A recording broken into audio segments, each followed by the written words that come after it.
Hey, Patrick. Hey, Michael J. So I was checking out some of the results from the SCG event in Philadelphia this past weekend, and I thought, hey, let's talk about some Modern. Yeah, and this seems to be a good weekend for some interesting evolutions of the Modern format.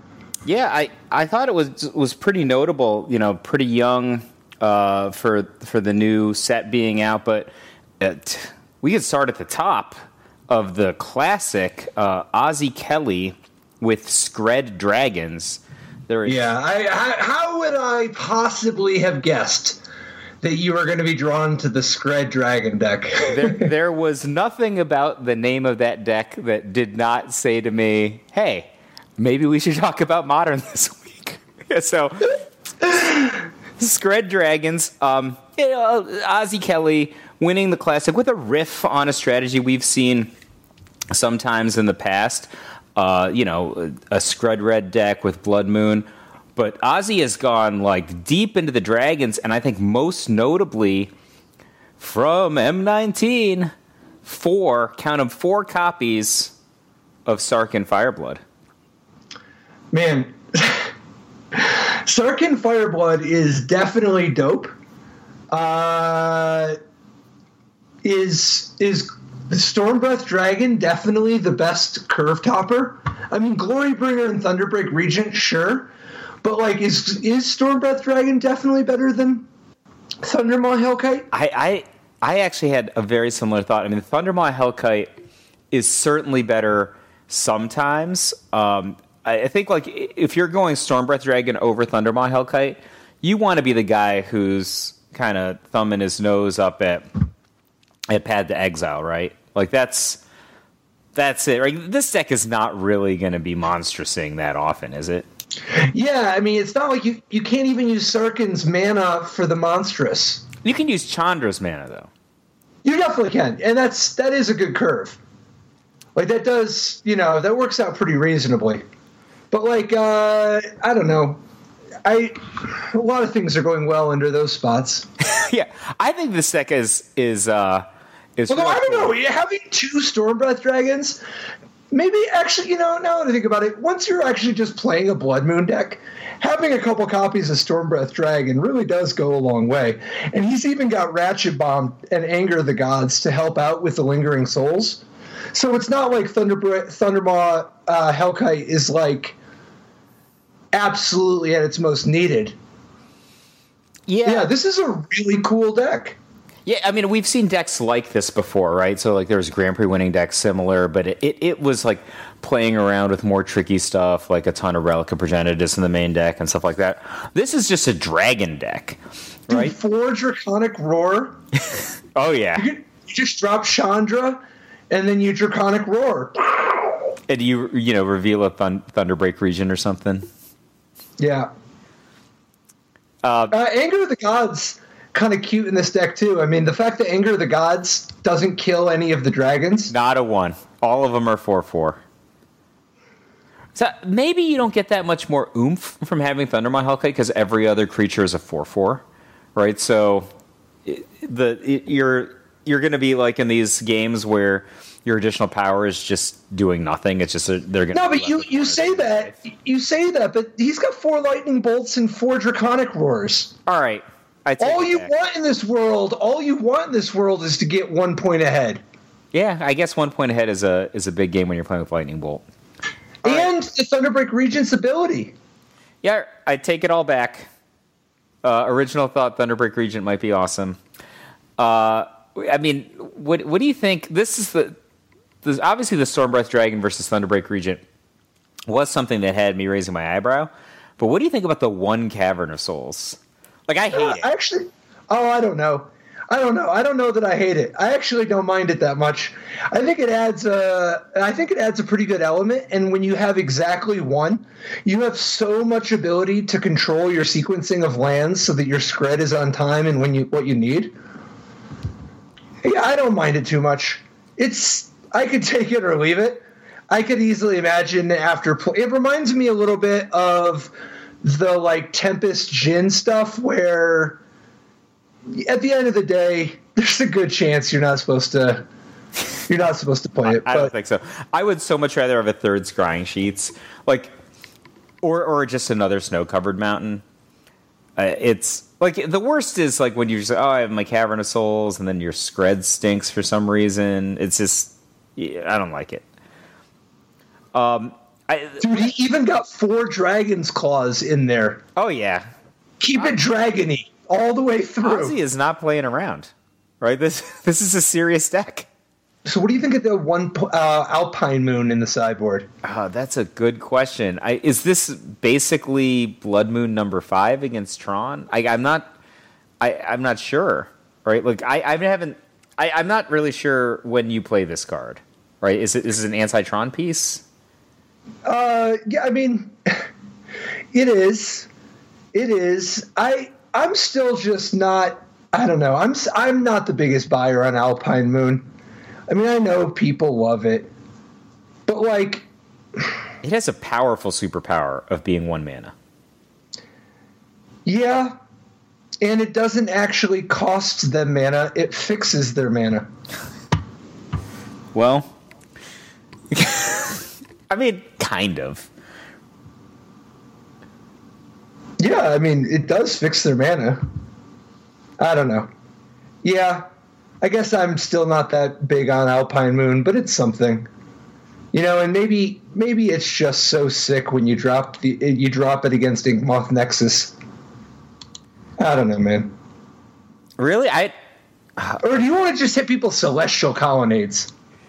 I mean, all the words that you're saying lead me to believe that I'd rather have a 4th Molten Rain. Dude, Molten Rain is nice. I mean, it's good in this deck, right? Like, your hitters are not coming out so quickly, right? So, if you don't have a Sarkhan to play on turn 3, or you think they're going to attack the Sarkhan, then Molten Rain's great there. Yeah, I guess it's okay. I don't know, man.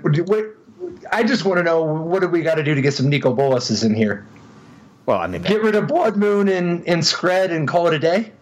I mean, Skred is really the Skred is the thing, right? Like, is Skred the thing? That Skred is Skred as good as Fatal Push?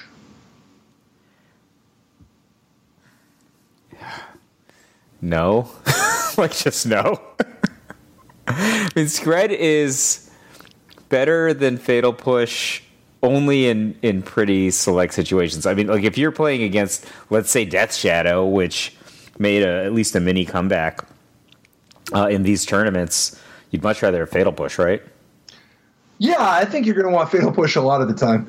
I think you got to really be in for Blood Moon to want to stay red like this. I mean, this is a serious Blood Moon deck, right? Yeah, definitely. He's not messing around, right? Like, definitely. But Nico Bolas isn't messing around either, man. No. Nico Bolas gives people the business. I mean, and you're already partly there. You've got these 4 Sarkhans, man. I would so much rather have Nico Bolas than Stormbreath Dragon, and I might rather have Nico Bolas than 2 of those Glorybringers. Not sure. Haven't tried it in this format, but I mean, Stormbreath Dragon, like we said, isn't exciting us overly much. You got to just watch out for guerrilla tactics.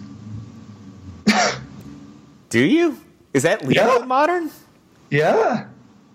Oh. Dude, guerrilla tactics. I mean, that's some serious shades of Patrick Sullivan. Guerrilla Tactics was in 8th and 10th edition and 9th edition. Right. Guerrilla Tactics, man. Dude, if they just Guerrilla Tactics Nico Bolas, what then? It might be time for the Guerrilla Tactics comeback. Maybe not. I played Guerrilla Tactics in my first Pro Tour. The first time I ever remember making a huge mistake was with... Was it the same? Was it Dallas? Dallas. One of us made top 8. It wasn't me. Dude, Guerrilla Tactics was nice. Death Spark was nicer, though. Because all the pump orders that you oh, yeah. With it. Oh, yeah. Can you just imagine if you could just if Death Spark was modern legal and you could discard Death Spark to Sarkhan Fireblood? Yes, I can. That would be so nice. Other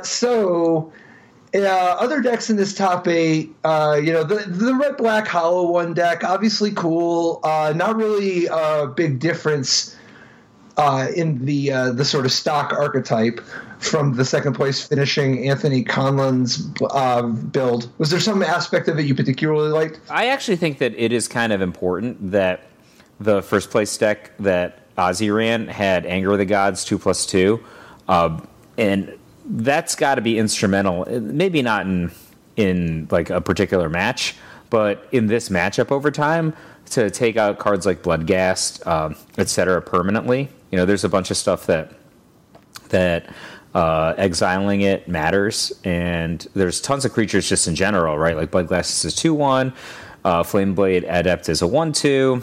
Flamewake Phoenix is a 2/2, etc., that they're small enough that they're getting caught by Anger of the Gods. And I think like that's just some good splash damage capability there. Obviously, if Hollow One gets its draw, it's awfully hard to beat with a fair deck. You have to draw a lot of Skreds, right? But Anger of the Gods is a pretty good way to do it. Not if they just get like a bunch of hollow ones, like on turn 2. Right? Yeah, that's true. There's just no way out. I mean, I guess you can Shattering Spree them. You can also just pop the keg. The keg doesn't beat fast hollow one, does it? It depends on. No, it depends on how fast. No, I guess not. I mean, I'm thinking like turn 2, they've got like multiple hollow ones. That's when you got to start Glorybringering. I guess you just got to grit your teeth and be like, either I've got this one or I don't. And don't give up any margin then. Yep. The fourth place deck, Charlotte Lewis's Humans deck, kind of interesting. Militia Bugler putting up its first big finish. The Bugler, another card from M19. Militia Bugler. The only thing I'm wondering about here is why are there not more Buglers? Like, why are there not Buglers in the sideboard? Well, okay, so as far as the main deck goes, I can't speak for the one Kessig Malcontents, but everybody's got that card. Everybody always plays one, so I guess you want to break through. Now, the question... Charlotte's already down to 3 Reflector Mage. I mean, that's just a curve thing, right? So the Bugler... 4 Mantis Rider. The Bugler took some Reflector Mage's space because they're both 3-drops, right? That's just what I'm thinking. Yep. I think it looks like one Thalia Guardian of Thraben is the other slot. I mean, that's a card I would not cut at first blush, right? I'm sure Charlotte put more thought into this than I did, but Thalia Guardian of Thraben, 4 of is one of the main things that this deck is about, in my opinion. Really just hurts Storm and any kind of deep repetitive spell decks, Death Shadow. It's annoying to get off the board. Yeah, I think the Bugler's all right. I think that there's really diminishing returns, though. I don't think you want to draw 2 of these. Because, like, on turn 3, you do this, and then you get a 2-drop, right? And it's all fun and games when you've got a vial so that you can vial down immediately whatever you have. But it's all fun and games when you have a vial anyway, right? Well, I was just thinking, even if you're not so heavy on the Buglers in the main deck, isn't Bugler an outstanding card to play, up to 4 copies after sideboarding? So like when against whom? Just any attrition match. Well, what are you going to cut? All your cards are going to Auriok Champion. Match.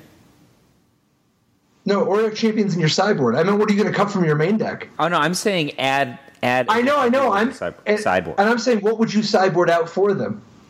Oh, I see what you're saying. I'm saying literally every single card in your deck is good. If you're playing against an attrition deck, you have 0 bad cards, so it's not that slot efficient.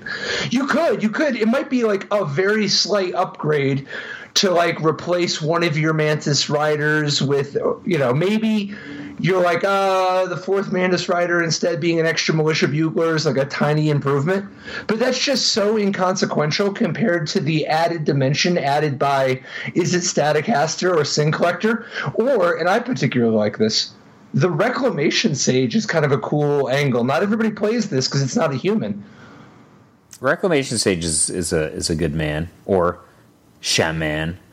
I think I would cut Kessig Malcontents, right? Like, I think that in my imagination anyway, the games where I would want to have additional buglers are oftentimes the games where someone just has just a ton of removal and they're killing my guys 1 for 1.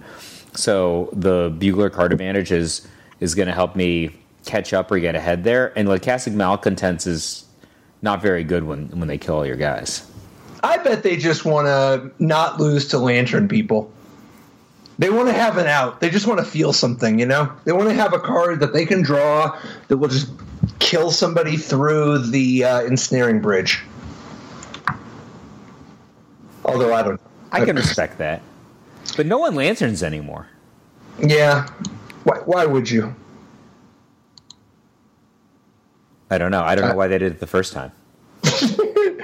Like I don't know. Some men just want to watch the world burn. I'm one of them, and I do it 1 lightning helix at a time. Okay, that's fair.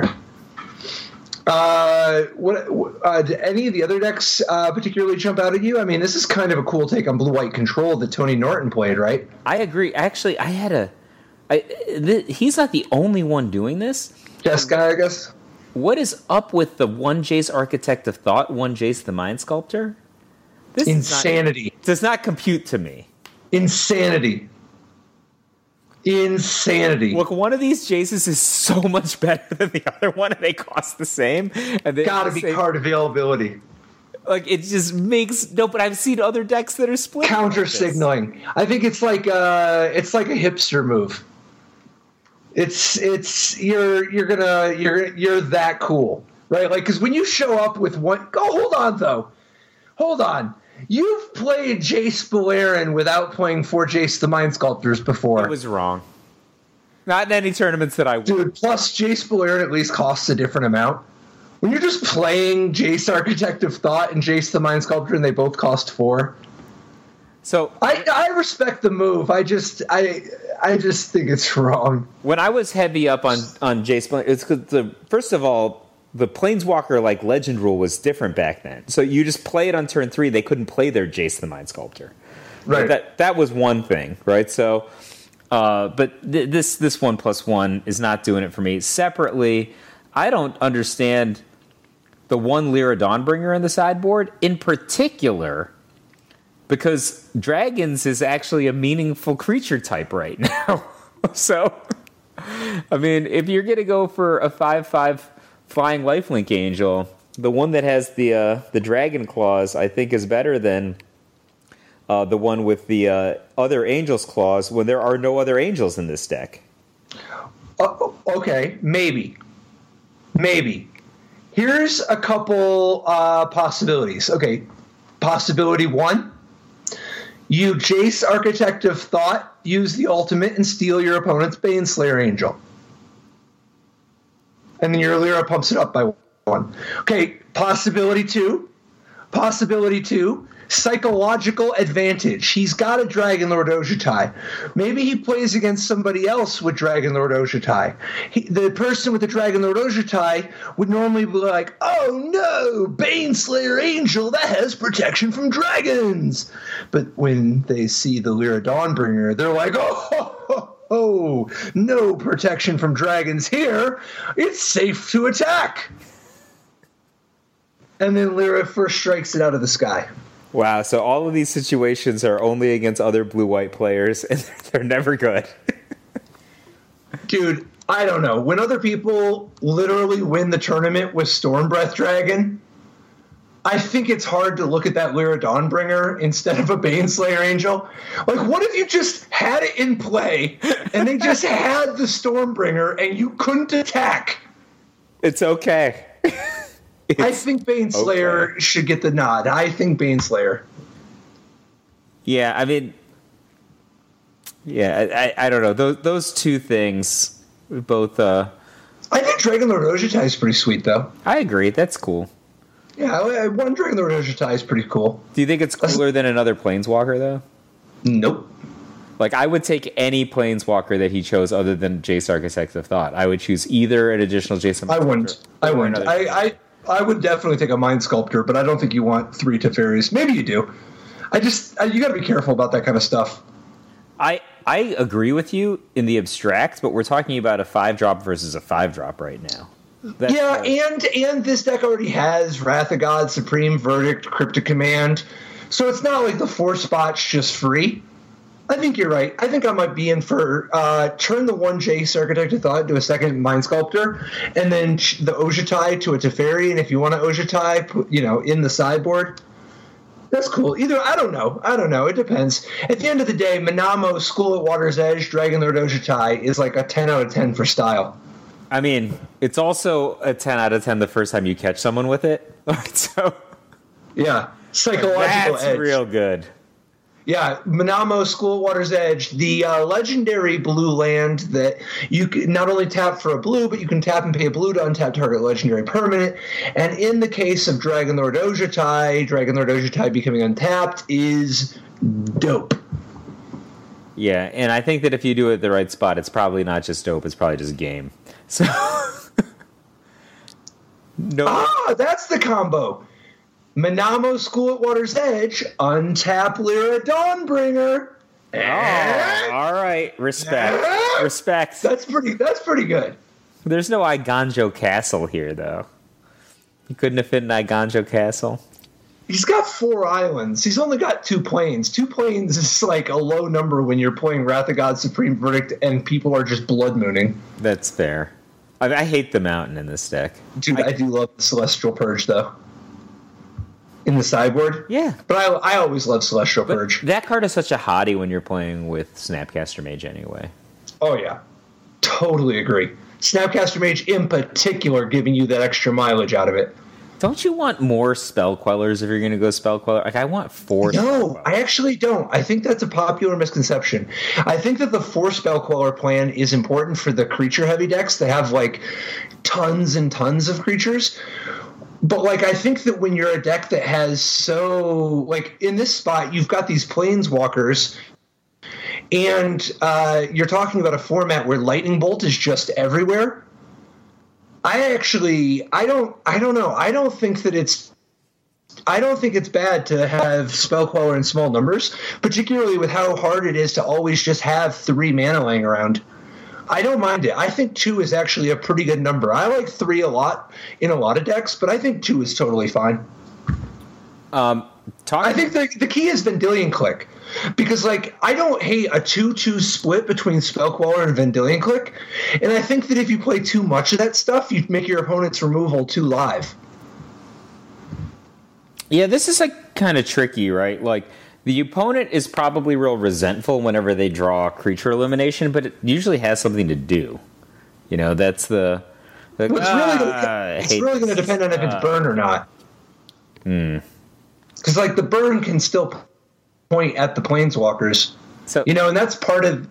Yeah, go ahead. Sorry. Well, I was just to say, talk to me about Stony Silence. That's for Ironworks combo deck, right? Like. And of course, Affinity and Lantern, and to a degree, plenty of Tron decks. There's a lot of good matchups for Stony Silence these days. Yeah, I feel like these kind of decks were always kind of packing some number for Affinity, but it's really like a heavy number like this that's respect for the performance of Ironworks in the last couple of GPs. Yeah, you never know when Matt Nass is just going to show up. And if he is, you're going to need more than a Stony Silence, I think. Yep. So in terms of, of course, I guess it's at this point it's not really a new tech, but Dampening Sphere showing up again. I'm still only medium on Dampening Sphere. It really depends on how much like Storm combo there is, I think. I mean, I guess you need some stuff for Tron, but I just don't think Dampening Sphere has as wide of appeal, as wide of applications as some other options you could be playing. Are you talking about in Keenan Kelly's blue-white control deck? Yeah, I mean, among others. I mean, Tony Norton as well, right? Oh, was it? I must just one Dampening Sphere. All these blue-white decks and blue-white splash red decks, they always play one Dampening Sphere. Well, I was just thinking, because I'm looking at Keenan's deck, and here we have one Jace Architect of Thought and one Jace the Mind Sculptor, again, along with one Gideon of the Trials. Gideon of the Trials, I think, is very cute, though. That is a solid, haha, you have to kill me twice card. Yeah, I mean, it's also different. It beats down a little bit, and things that cost 3 are obviously, have a little bit different of a slot in a different role to play. It's also just occasionally going to get you some W's on account of being a anti-combo card, right? Sure. I just don't know which combos you're really stopping. It's not like anybody wins with Tendrils anymore. Well, I mean, are there permanents that people are using to finish you off with a combo? I mean, really, just everybody just exiles all your cards with the Fairy. What is up with 3 Cryptic Commands in all these decks? Why don't people like a 4th Cryptic Command? Diminishing returns. What? How is there diminishing returns on Cryptic Command? Because you can only like for instance, this deck has 8 4-drops. I mean, right? Cryptic Command. Don't get me wrong. I would play 4 Cryptic Commands. I'm just telling you why they only play 3. Some of the ones that play 3, it's because you can only play so many. Like for instance, here Keenan Kelly wanted to play a 3rd Supreme Verdict / Wrath of God type sweeper, and still wanted that 1/1 J split, and as such, cut a Cryptic Command. And you can't blame somebody for wanting to play 8 4-drops instead of 9. I agree. I agree with that statement.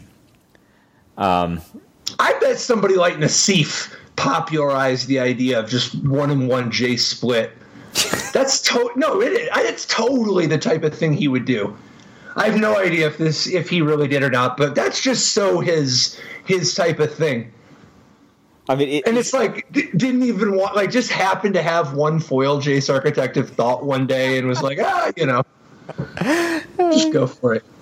I think, did you once write, like, the vast majority of players they play the cards in a deck, but they have very little conception of the technology that went into the card choices? I don't know. Maybe. I guess it kind of made a career talking about that, but I have no idea. Big M19 show up from a 9th place deck, the Elves deck, right? So. Oh, definitely. Yeah. You called it with the Elvish Clan Caller. Yeah, I mean, it's a crusade, right? So it's 2 mana. All your elves get +1/+1. This deck is basically all elves, and it's a body and a card drawing engine as well. So it seems just like an awesome card. Yeah, and even though it's not as crazy explosive as the Nykthos type of decks would be, or Gaia's Cradle, obviously, in Legacy, it can still get there just on the strength of either a Heritage Druid or an Elvish Archdruid. Oh, sure. And, besides, the ability to just put lots and lots of Lords down is super good with this Collected Company sort of approach, right? I mean, it's just so big of a board presence by the 3rd or 4th turn. Oh, sure. Like when you cast Collected Company in a deck like this, which has all these Elvish Archdruids and Elvish Champion in the sideboard, you can basically just be tapping 4 and then, it's like almost like an overrun maybe. Yeah, plus, I mean, obviously Azuri is an overrun, and then Shaman of the Pack is sort of like a Lord with haste.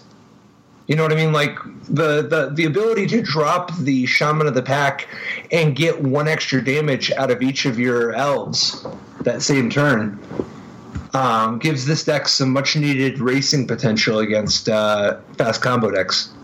Oh, yeah, I think the elf decks that have black in them are so, I think, stressful to play against relative to the ones that are just straight green.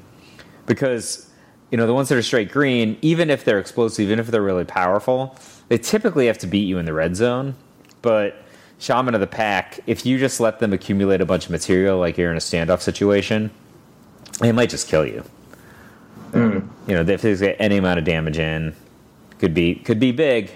Like, I've certainly been hit by a shaman for like 7, you know. Oh, yeah. Particularly if the other person does something to slow the game down to a halt, you know, like Ensnaring Bridge. Well, they got what they deserved in that case. Oh, yeah, definitely. So what do you think about the resurgence of Emrakul the Promised End? A lot of Emrakul the Promised Ends all over the place, right? Yeah, it was showing up a slightly in the first place mono green Tron deck that won the team open. There was an Emrakul the Promised End in the sideboard of Kellen Pastore's deck. Yeah, and Angus Johnson, top 16 from the Classic, also had Emrakul, right? Or no, I guess he didn't. He didn't actually have the Emrakul. He had like the second place deck.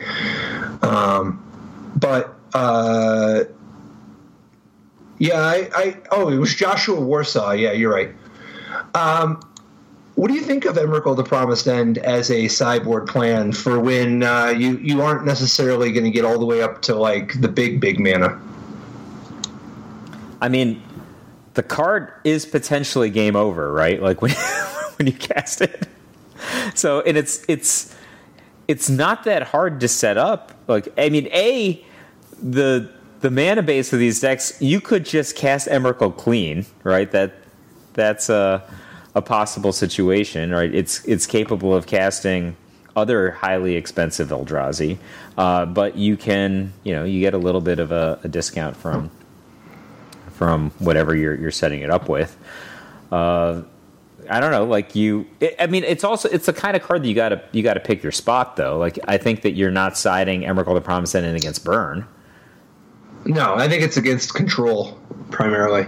But especially, and to a degree, certain combo decks, like decks that have like big permanents, right? Like Planeswalkers or other people who have kind of ratchet bomb type stuff. Like, you can just catch them in a situation where you get a really outsized amount of card advantage from taking some control. Yep. Dude, I tried to resist, but getting pulled back in. On the team event, Jonathan Rossum's Jeskai deck. Okay, 1 Jace the Mind Sculptor, fine. If you're not going to play a Jace Architect of Thought, at least you cut the right Jace. But man, what do you think about the sideboard? 1 Baneslayer Angel, 1 Lyra Dawnbringer split. Well, that makes sense, right? Yeah, where is your god now? Lyra Dawnbringer is buffing your own Baneslayer Angel. That makes sense. And obviously, you're a master, so you're going to draw the Baneslayer Angel when they have dragons, and you're going to draw the Lyra when you've already got Baneslayer Angel.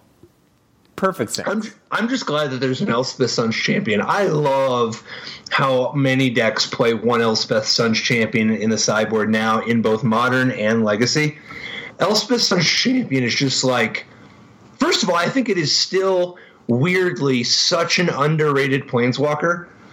Like, Elspeth Suns champion is an all-time banger. If you want to be able to just demolish anybody fighting fair, Elspeth Suns champion is like the queen of fighting fair. Did you play 4 of them in Of course. Journey? Would have played deck? 5. Of course, I would have played 5. So I like Jonathan Rossum's deck. Obviously, that Baneslayer Lyra split is super cute, but I very much respect Jonathan's choice of 4 copies of Snapcaster Mage and 4 copies of Cryptic Command. All is right in the world when I look at those numbers. Oh, yeah? What about 3 Lightning Bolt, 3 Lightning Helix? Undid it, and then I go look at the 2 Celestial Colonnades. The world is once again confusing. But for a moment, at the top of the list, it was all was right. I actually don't mind the 3 Lightning Helix, 3 Lightning Bolt thing. When you already have all these Path to Exiles, too. It seems pretty common. Yeah, I actually don't mind it. I don't mind it. I think I'd be tempted to move a negate, the 1 negate in the main deck. I like the negate. I think it adds a pretty good dimension. But I don't know. It's obviously not as powerful as a lot of the other cards. Unsubstantiate. I mean, it's not new tech, but it's just not the most common. Unsubstantiate in Zachary Kine's blue-red gifts deck. The card is cool, right? Like you can do it to yourself, right? Sometimes it costs 1 because of all the cheapiness. It doesn't actually counter, right? So if your opponent is playing a card like Cavern of Souls, you can still unsubstantiate them, right? Yeah. Yep. So I think you don't need a permanent solution when you're playing Giftstorm, because if you just stole some tempo from them with the unsubstantiate, you might just kill them. So, imagine if it's aimed at a meddling mage. The other thing you can do is use it as part of a gifts package, right? Because as long as you have that 1 copy somewhere in your deck, your Gifts Ungiven can get unsubstantiate and the Past in Flames.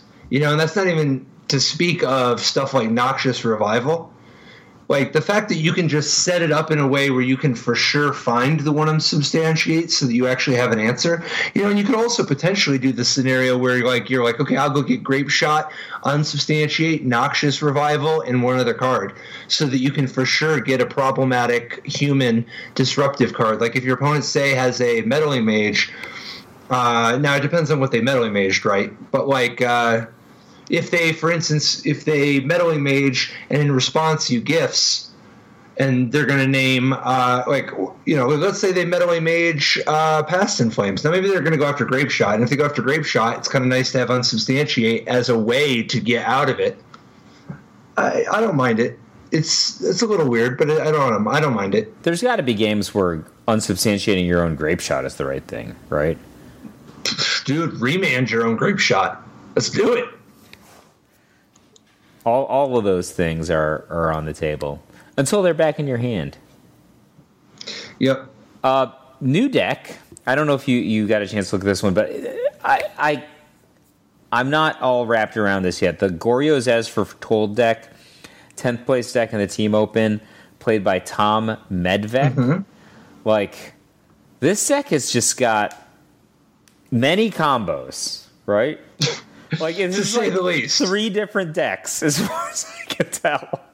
So the parts I understand are Deceiver Exarch, Kiki Jiki Mirror Breaker. Got it. I understand how that part works, right? So right. Deceiver Exarch. Although this deck is a little different than you might be used to, because remember, you can Goryo's Vengeance the Kiki Jiki.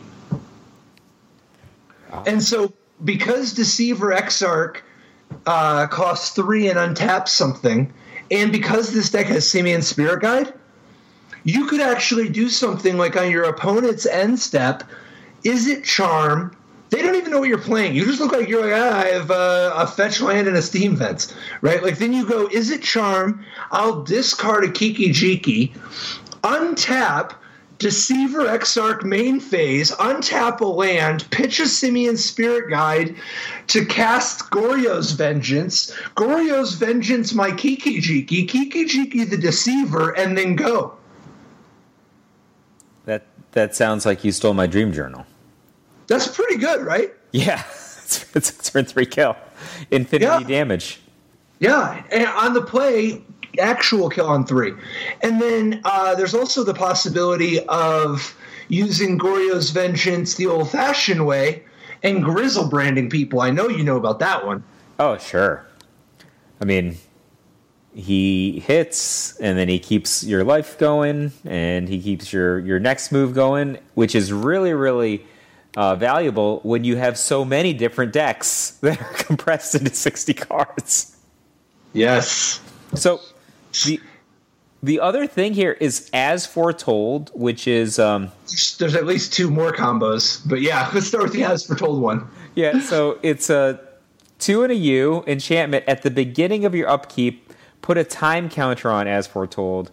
Once each turn, you may pay 0 rather than pay the mana cost for a spell you cast with converted mana cost X or less, where X is the number of time counters on As Foretold. So the obvious one, to my mind, is As Foretold plus Ancestral Vision, right? That's one thing you can do. Just get an Ancestral Recall for free. Boom. Yeah. Living End, though. Oh, yeah. Like, if you have Living End, the ability to not just sweep your opponent's board in the middle of their attack step or whatever, right? Like, you can also reanimate your cards. And Grizzlebrand and Kiki Jiki are pretty dope cards to reanimate. Like, you could potentially just go turn 2 on your opponent's end step, Is It Charm, discard Deceiver Exarch and Kiki Jiki, then on turn 3, drop the As Foretold, Living End for free, get back Kiki Jiki, Deceiver Exarch, and they're dead. That's really fast. Oh, yeah.